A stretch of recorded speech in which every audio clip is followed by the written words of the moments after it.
নাহমাদুহু নুসাল্লি আলা রাসূলিহিল কারীম, আম্মা বাদ। অবশ্যই দুঃখের সাথেই সুখ রয়েছে। আহার করার পর পুনরায় ক্ষুধা লাগে, পান করার পর পুনরায় পিপাসা জাগে, অস্থিরতার পর আসে ঘুম, অসুস্থতার পর আসে সুস্থতা, পথ হারার পর পথ খুঁজে পাবে, আর রাতের পর আসবে দিন। এটাই নিয়ম। সম্ভবত আল্লাহ বিজয় ঘটাবেন অথবা ইচ্ছা অনুযায়ী কোনো সিদ্ধান্ত নেবেন।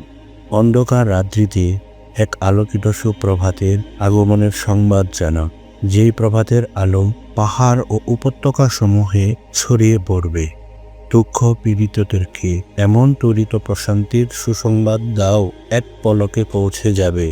যদিও বা আপনি মরুভূমিকে মাইলকে মাইল বিস্তৃত দেখছেন, তবুও জেনে রাখুন যে এই দূরত্বের পরেও পর্যাপ্ত পরিমাণ ছায়াঘেরা অনেক সবুজ অবারিত মাঠ রয়েছে। আপনি যদি দেখেন রশি শুধু কষছে আর কষছে, তবে জেনে রাখুন যে এটা অচিরেই পট করে ছিঁড়ে যাবে। কান্নার পর হাসি, ভয়ের পর সান্ত্বনা এবং উদ্বিগ্নতার পর প্রশান্তি আসবেই। যখন ইব্রাহিম আলাইহিসসালামকে আগুনে ফেলা হলো, তখন তার রবের সাহায্য পাওয়ার কারণে তিনি আগুনের তাপ অনুভব করেননি। আল্লাহ সুবহানাহু ওয়া তাআলা বলেন, হে আগুন, তুমি ইব্রাহিমের জন্য শীতলতা প্রদানকারী ও নিরাপত্তা দানকারী হয়ে যাও।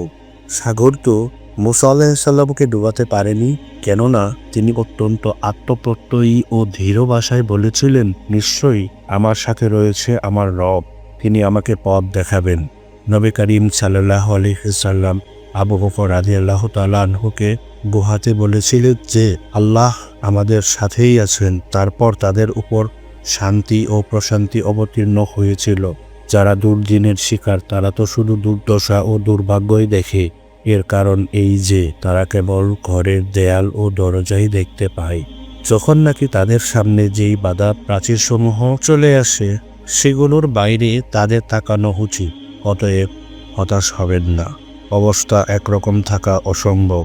দিনগুলো ও বছরগুলো পালা করে ঘুরে ঘুরে আসে।